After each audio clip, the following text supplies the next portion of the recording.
Salut à tous, bienvenue ici à Cologne, on est sous le soleil, Gilles, il fait magnifique. Philippe, ça bronze. On est venu bronzer effectivement, non pas du tout, on va aller à l'intérieur avec vous pour découvrir plein de choses. Un maximum d'exclusivité, des avant-premières, des annonces.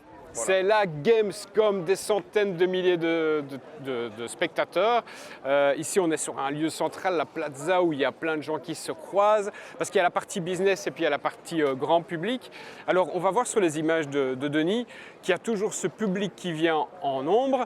Et puis nous, on a filmé lors des journées publiques, mais on a aussi tourné lors des journées presse pour être un peu plus cool. Effectivement, il y a la Gamescom dans la Gamescom et on croise de tout, des journalistes, des cosplayers, des fans de jeux vidéo, des passionnés, des déguisés. Oui, voilà, c'est un grand rassemblement et c'est le premier jour ouvert au public. Il y aura du jeu, il y aura du matériel, il y aura des interviews de développeurs, il y aura des interviews de Liégeois présents sur place, notamment l'e-player du Standard. On ne parlera pas de Cyberpunk, ça va? C'est clair? Ce jeu, non, ce jeu on n'en parlera pas, on ne voit aucune image, on a le droit de rien faire. Je l'ai vu, tant pis, au revoir Cyberpunk, rendez-vous l'année prochaine, si un jour ce jeu sort. Dans 230 jours, Philippe, ouais, ils me l'ont dit. On verra, 230. On verra. Par contre, WRC, là il va sortir et je peux vous dire, c'est de la grosse annonce. On y va? Oui. T'es sûr que tu ne veux pas qu'on fasse une spéciale WRC 8? C'est parti.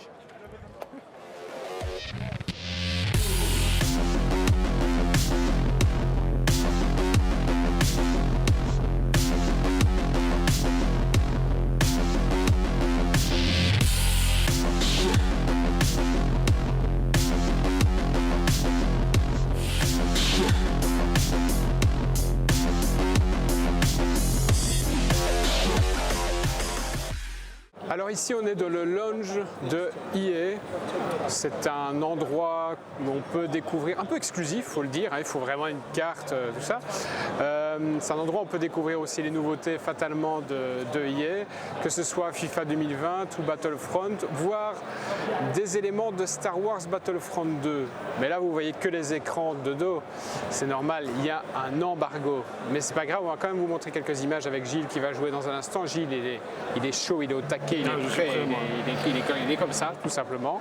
Voilà, donc on va déjà vous montrer des images. On attend que tout se prépare, tout soit prêt. Et puis, c'est parti.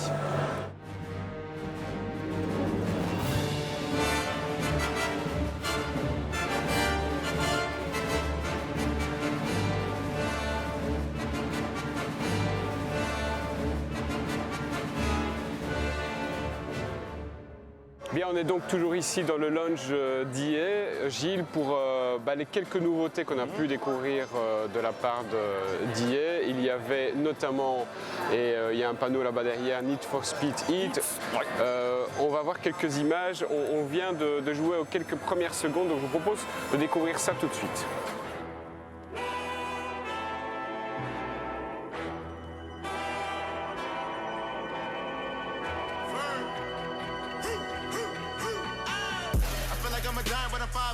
I feel more defiant when y'all hate. You're the only niggas running in the car race. Serve a nigga with a butter like parquet. Rap niggas also so strong, Jay. I'm a little bit of pop for the Kanye. You a little bit of Fox and Beyonce. Je pense que le plus important, c'est que l'on a voulu donner de la liberté aux joueurs et cela change les choses. Vous pouvez choisir de rouler de jour ou de nuit. Making that choice also makes that you choose different styles of gameplay.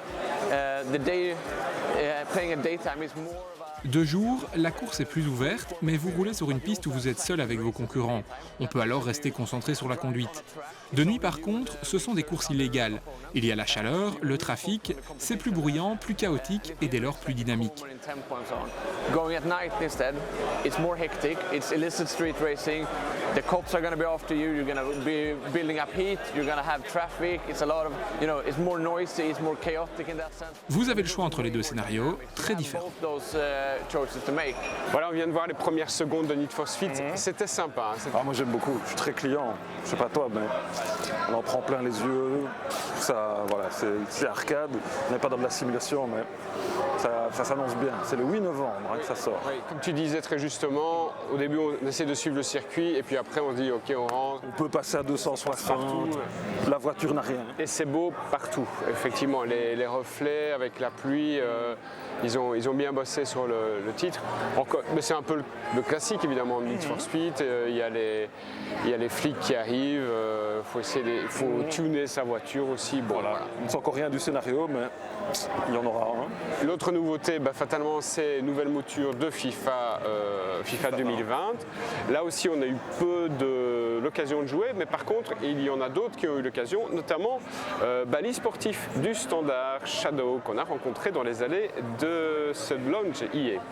Pour présenter ici le Standard, est-ce que vous avez rencontré d'autres joueurs, d'autres clubs ici? Oui, j'ai vu le joueur de Paris, de Wolfsburg, de Schalke aussi. Il y a plus ou moins tous les joueurs pro d'Allemagne et quelques Hollandais et Français également. Il y a une fierté aussi de porter l'équipement qui est le vôtre, celui du Standard. Oui, c'est sûr, surtout qu'en plus aujourd'hui je suis le seul Belge ici présent à la Gamescom. Un dernier mot sur ce jeu, c'est un phénomène de société. Qu'est-ce qui explique, vous y jouez beaucoup fatalement, qu'est-ce qui explique que ça marche à ce point? Je pense que c'est surtout le mode Ultimate Team où on doit créer son équipe de rêve qui fait que chaque année, énormément de personnes achètent ce jeu. Voilà donc pour l'avis sur FIFA 2020, à noter le système Volta, c'est FIFA Street en fait qui revient. C'est ce qu'on réclame depuis longtemps. On se demande pourquoi ils ont mis autant de temps pour le remettre, parce que c'est quelque chose que tous les joueurs adoraient. Mais avant c'était deux jeux distincts. Et ici, tant qu'à faire, c'est un peu étrange d'isoler la technique développée pour FIFA 20. Voilà, maintenant ça s'appelle Volta. Ok, on est donc ici pour tester FIFA 2020 et l'une des nouveautés de FIFA 2020, c'est la jonction avec ce qu'on appelait FIFA Street. Et désormais, ça s'appelle Volta Football. Voilà. Donc on va lancer une petite partie 4 contre 4. On a Rio Ferdinand qu'on a vu à l'image quelques instants. Le stadium, voilà, c'est parti. Je fais vite. Et donc on est parti sur ce mode de jeu que tout le monde aimait beaucoup. On se demandait pourquoi c'était deux jeux différents. Maintenant, ça a été vraiment fusionné. Voilà.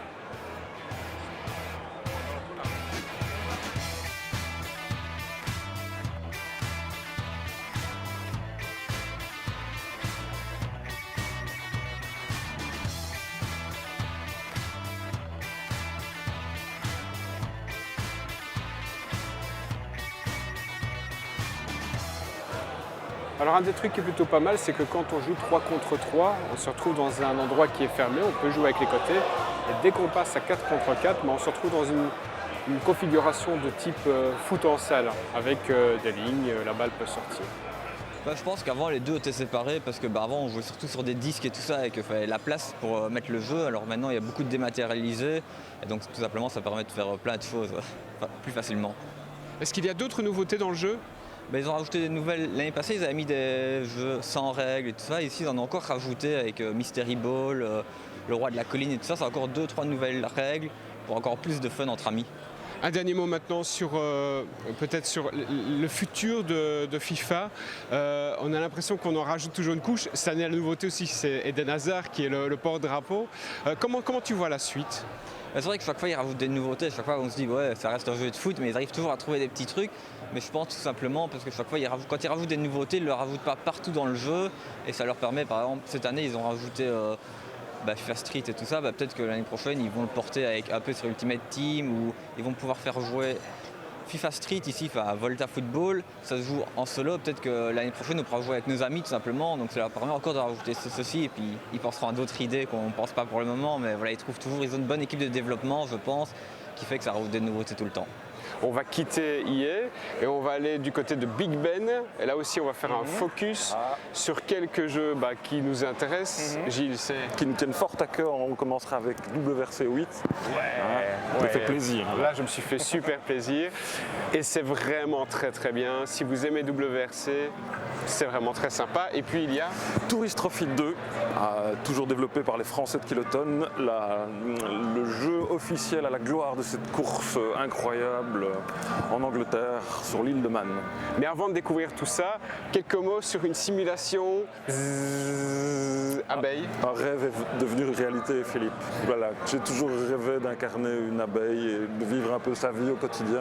C'est Bee Simulator, on a rencontré le développeur polonais et qui nous a montré son bébé qui va être quand même, blague à part, intéressant, jouable, familial, écologique. Voilà, c'est familial. Central Park, comme on ne l'aura jamais vu, à hauteur d'herbe. Voilà, c'est dans l'air du temps, clairement, on va apprendre à polliniser. Voilà. Donc graphiquement, c'est plutôt mignon, c'est plutôt joli, c'est vraiment familial. Ça a sa place dans le catalogue, on va dire, de Big Ben. Bon, place à du lourd. WRC, c'est parti.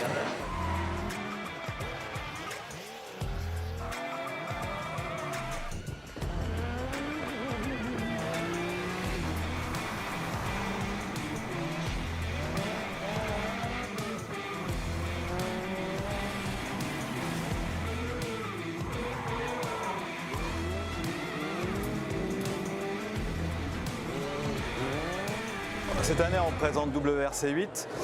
Dans la série des WRC, je travaille moi pour Kiloton et pour Big Ben. On avait travaillé sur WRC 5, 6 et 7. Sur le 8, on a eu un break de 2 ans pour le faire. Donc on a eu le temps de s'appliquer sur quelques éléments essentiels pour le rallye. En particulier, cette année, sur la physique. On a énormément travaillé, pas refaite pour une bonne partie. Et on a changé notre philosophie, notre approche pour la rendre plus simulation. C'est important pour un jeu de rallye, c'est quelque chose que nous demandent beaucoup les joueurs, c'est d'avoir quelque chose vraiment qui s'approche de la simulation. Donc on a modifié notre moteur de jeu, réglé et aussi changé la philosophie. Cette année, on règle d'un côté la mécanique des voitures et on gère les pneus à part, ce qui fait que quand on change des pneus sur une même voiture, on va déjà avoir un changement de comportement et ça correspond à ce qu'on fait dans la réalité. Du coup, on gère vraiment des différences sur des gommes tendres ou des gommes dures, par exemple. Donc ça va parler un petit peu aux gens qui connaissent un peu le rallye. En tout cas, c'est pour l'expérience de conduite, c'est très très important. On l'a intégré cette année dans le jeu. On a aussi travaillé au niveau des météos et du rendu dans le jeu. C'est-à-dire que maintenant, dans les WRC, au cours d'une spéciale, la météo peut changer. C'est-à-dire qu'on peut passer d'un temps clair, d'un temps ensoleillé, à un moment où il va y avoir de la pluie, voire la tempête sur la même spéciale. Donc ça va changer pas mal de choses évidemment visuellement, parce que ce sera un petit peu plus compliqué de conduire sous la pluie, mais aussi au niveau du comportement de la voiture qui va se mettre à rouler sur une route mouillée avec la création de flaques sur la route qui vont aussi changer la forme de la route et le comportement de la voiture. C'est quoi la vie d'un pilote de rallye? C'est pas que conduire, c'est aussi être bien dans son équipe, savoir être dans la bonne équipe et savoir faire des choix. Donc on a dans le mode carrière WRC 8 voulu retranscrire ça avec, je vais vous montrer tout un tas d'éléments et un mode de jeu maintenant qui s'approche beaucoup plus d'un jeu de management, qui est un peu un jeu dans le jeu, que juste un mode où on va enchaîner les rallyes. Évidemment, la dyna des voitures, c'est super important, c'est le core gameplay, on va dire, mais le mode carrière, pour nous, c'est le gros gap sur le jeu, parce que c'est une façon de faire du rallye qui est différente, c'est une façon aussi de réfléchir sa carrière complètement différente et qui va entraîner le joueur vraiment dans autre chose que juste de la conduite, mais aussi vraiment se retrouver dans la peau d'un pilote, gérer sa carrière, gérer son équipe, faire des choix, et puis faire autre chose que juste des spéciales de rallye, mais aussi des événements qui sont toujours en relation avec le rallye, mais qui sont vraiment des alternatives qui sont vraiment intéressantes et qui permettent de respirer, sortir un petit peu du championnat, et puis après de se préparer et de repartir en championnat. Donc vraiment cette partie-là, on a fait un gros travail dessus, et c'est un truc qui normalement va passionner le joueur dans l'univers du rallye. Voilà, on est avec une spécialité pour Gilles, c'est la moto, et c'est Sébastien qui va nous en parler. Alors les nouveautés sur Tourist Trophy 2, parce que c'est de cela dont il s'agit, quelles sont-elles? De nouvelles motos, de nouveaux circuits, un système météo, avec la météo qui évolue en temps réel lors du parcours. Et parmi les points sur lesquels nous avons beaucoup travaillé, nous avons refait complètement le comportement physique des motos, en essayant d'obtenir quelque chose qui soit le plus réaliste possible, le plus authentique.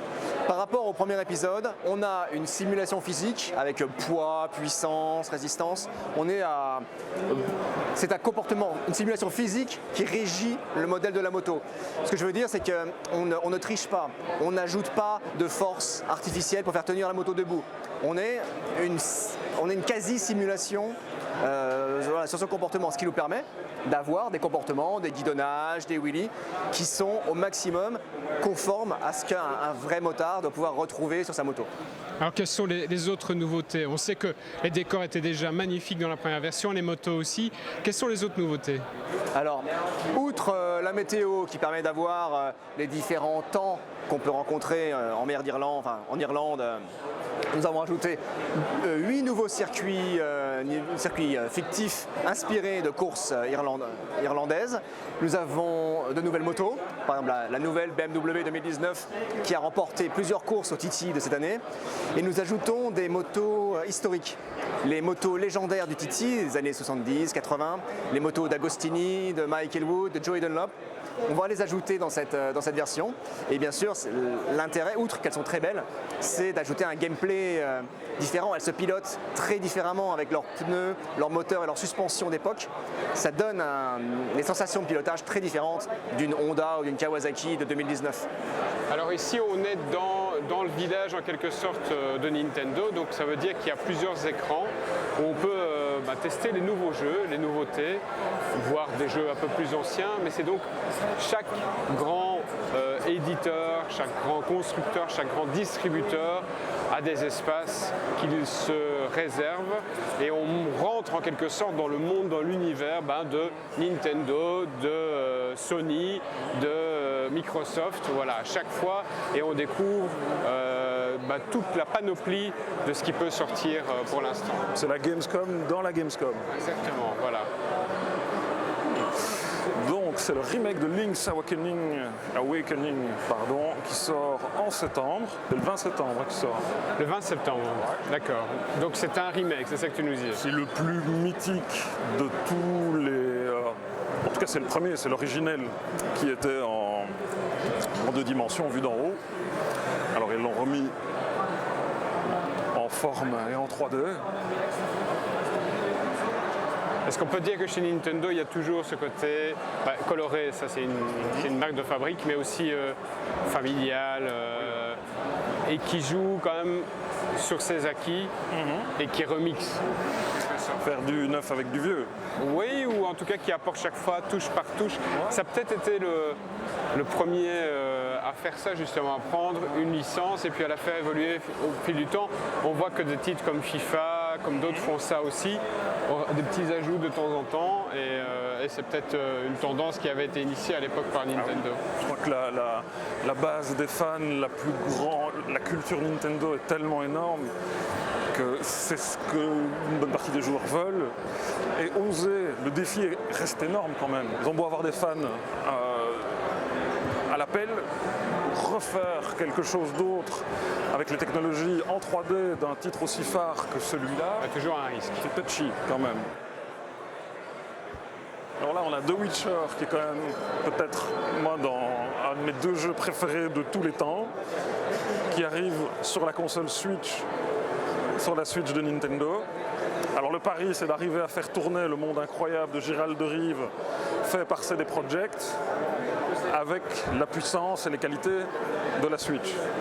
Voilà, on est de retour ici à la Gamescom, on est chez Microids, on va en parler dans quelques instants, on va parler de Black Sad, un truc très sympa.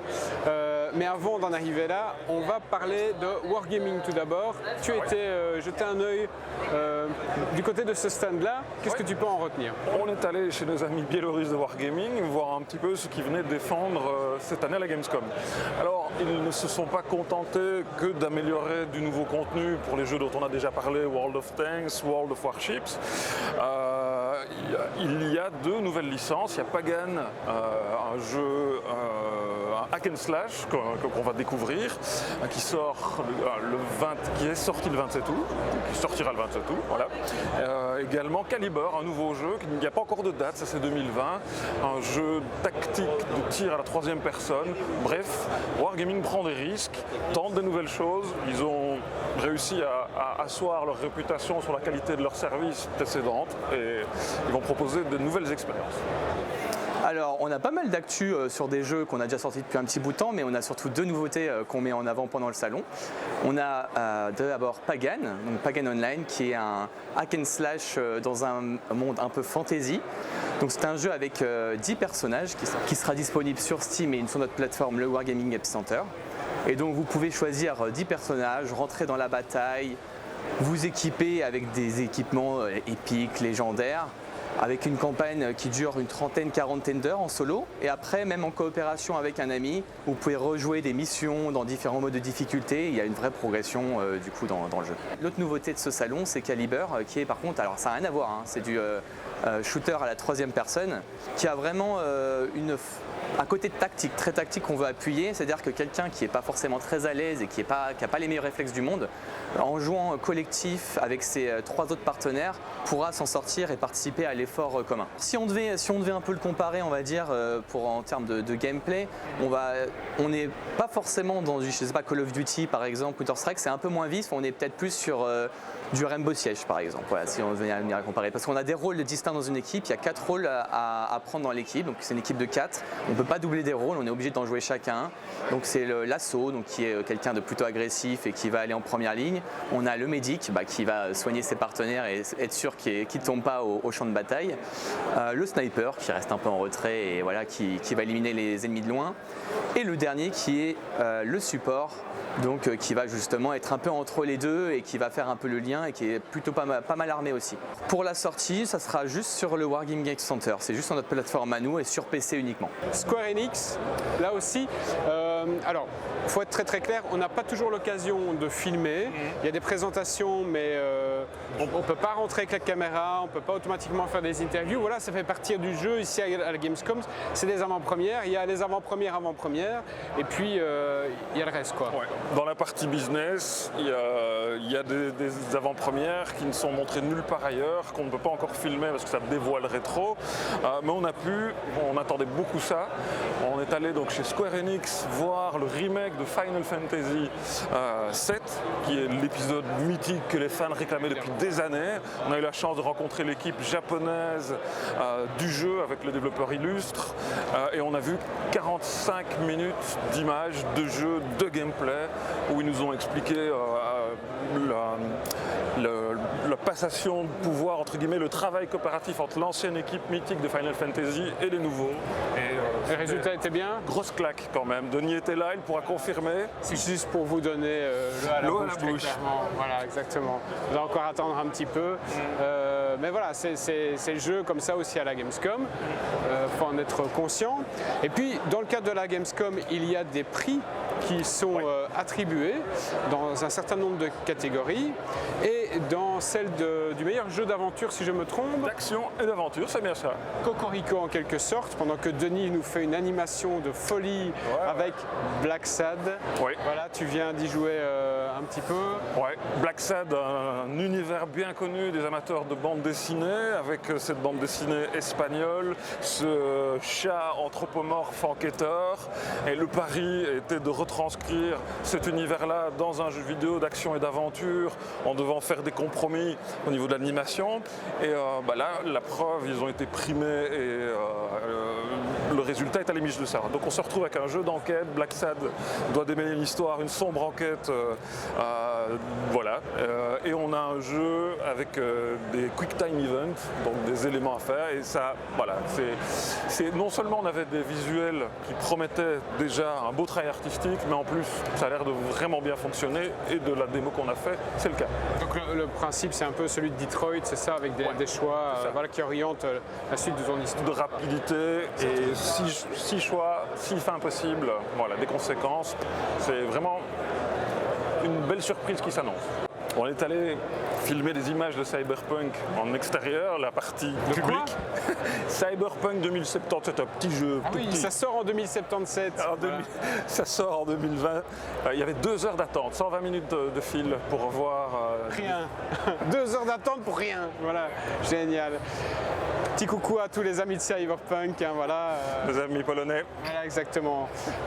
Petit coucou au consulat de Pologne d'ailleurs qui nous a accueillis pendant cette Gamescom pour un petit barbecue très sympathique. Voilà, on salue tous les Polonais, on salue tout le dynamisme d'ailleurs de la Pologne. On va voir quelques images de quelques jeux indépendants. Il y a tout un hall qui est consacré à ça. Il y a des petites pépites. Ça prend un temps de dingue à découvrir tout. Et 2, là maintenant, ce sont les journées publiques. Et donc, il y a un monde de dingue et c'est difficile de circuler, quoi.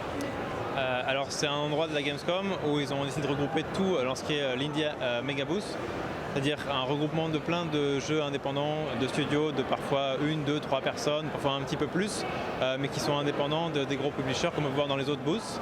Et on se retrouve tous à l'étage ici à partager pour trouver un public qui s'intéresse. Au fil des années, on a vu de plus en plus de monde venir vers ce genre d'événements et chercher des petits jeux un peu plus indépendants et plus originaux aussi que ce qu'on peut voir sur les AAA classiques. Et venir les essayer aussi, clairement. Les essayer et parler aux développeurs également, parce que c'est quelque chose qu'on ne peut pas avoir avec les autres gros studios sur lesquels c'est juste des pillards, et donc c'est un peu compliqué. Ici, les gens peuvent nous parler, nous poser des questions, et on échange avec eux, et c'est toujours intéressant. Alors le jeu, il ne vient pas de sortir là juste il y a une semaine. Donc c'est quoi l'objectif en fait d'être présent ici? Alors le jeu, il va sortir en Early Access dans quelques mois. Donc nous, ça nous permet de construire une communauté déjà. Les gens savent qu'on existe. On sait qu'on n'a qu'une petite partie des joueurs qui sont là, qui vont venir après peut-être sur un Facebook ou sur un Discord et parler avec nous. Mais c'est cette petite partie-là de la communauté qui va influencer une plus grande partie, qui va en parler autour d'elle, partager des posts sur Twitter, Facebook et les réseaux sociaux. Et c'est important pour nous pour avoir un effet une fois que le jeu sort, le jour où il sera sorti, de pouvoir avoir un grand nombre de ventes day one, de façon à avoir un effet boule de neige, si je peux dire, et avoir de la visibilité à ce moment-là. Voilà, c'est avec nos amis de Fishing Cactus qu'on va s'arrêter. Gilles, il y a encore plein de choses à faire et à dire, mais évidemment. Et par contre, je crois qu'on a un invité et c'est le moment de terminer l'émission avec cet invité. Voilà.